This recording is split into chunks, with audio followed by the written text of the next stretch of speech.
கர்த்தருக்கு ஸ்தோத்திரம். இந்த நாள் தேன்துளி நிகழ்ச்சியிலே உங்களை நான் மீண்டும் சந்திப்பதில் அதிக மகிழ்ச்சி அடைகிறேன். இந்த நாளில் தேவன் செய்ததால் ஒரு மகத்துவமான காரியத்தை பார்க்கிறோம். நாம் எல்லாருமே தெரிந்தபடியாக அப்போஸ்தலர் 2ஆம் அதிகாரத்தில் தேவன் சபையை மறுபடியும் அந்த நேரத்தில் ஏற்படுத்தினார்.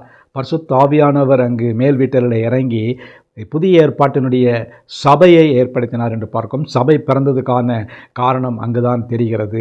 அதன் பின்பு சபை வளர ஆரம்பித்தது. அந்த நேரத்தில் அவர்களுக்கு அடிப்படையாக இருந்ததான ஒரு காரியம் என்று சொன்னால் பரிசுத்த ஆவியினுடைய வல்லமை.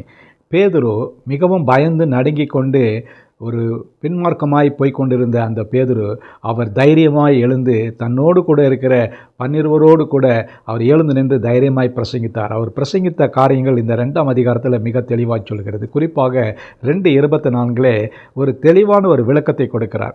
படிப்பறியாத கல்வரி அறியாத அந்த பேதுரு சொன்னதான காரியம், தேவன் அவருடைய மரண உபாதைகளின் கட்டை அவிழ்த்தார், அவரை எழுப்பினார், அவரை மரணத்தினால் கட்டப்படக்கூடாது இருந்தது என்று பார்க்கிறோம்.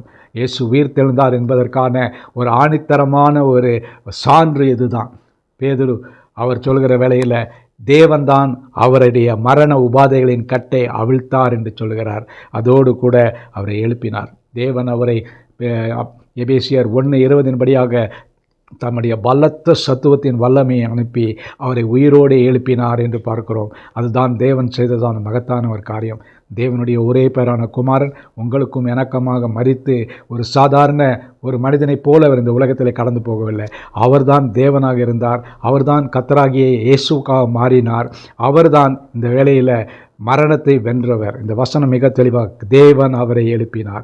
இதை நாம் விசுவாசிக்க வேண்டும். இந்த நாளில் நம்ம ஏதோ இயேசு பிறந்தார், வாழ்ந்தார், மரித்தார், அடக்கம் பண்ணப்பட்டார், உயிரோடு எழுந்தார் என்று நம்ம வாயில் விசுவாசிக்கிறோம், சொல்லுகிறோம். ஆனால் இருதயத்தில் விசுவாசிக்க தவறிவிடுகிறோம். தேவன் தான் அவரை எழுப்பினார் என்பதை நாம் அறிக்கை செய்கிற வேளையில் நம்முடைய சாட்சி பலத்த சாட்சியாக இருக்கும். நல்ல ஆண்டவரே, நன்றியோட துதிக்கிறோம், ஸ்தோத்திரிக்கிறோம். ஆண்டவரே, நீ செய்த அந்த மகத்துவமான காரியத்துக்காக நன்றி செலுத்துகிறோம். பல நேரங்களில் இதை சிந்திக்க தவறிவிடுகிறோம். ஆண்டவரே, அவருடைய மரண உபாதைகளின் கட்டை நீர் அவிழ்த்தீர், அவரை மரணத்தில் கட்டப்படக்கூடாது இருந்தது என்று பார்க்கிறோம். நீரே அவரை எழுப்பினீர் என்பதை பார்க்கிறோம்.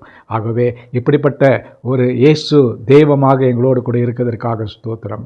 ஆண்டவரே, புதிய ஏற்பாட்டு சபையைப் போல இப்பொழுதும் சபைகள் வல்லமையாக எழும்ப இயேசுவை பிரசங்கிக்க உதவி செய்ய வேண்டுமா ஜெபிக்கிறேன்.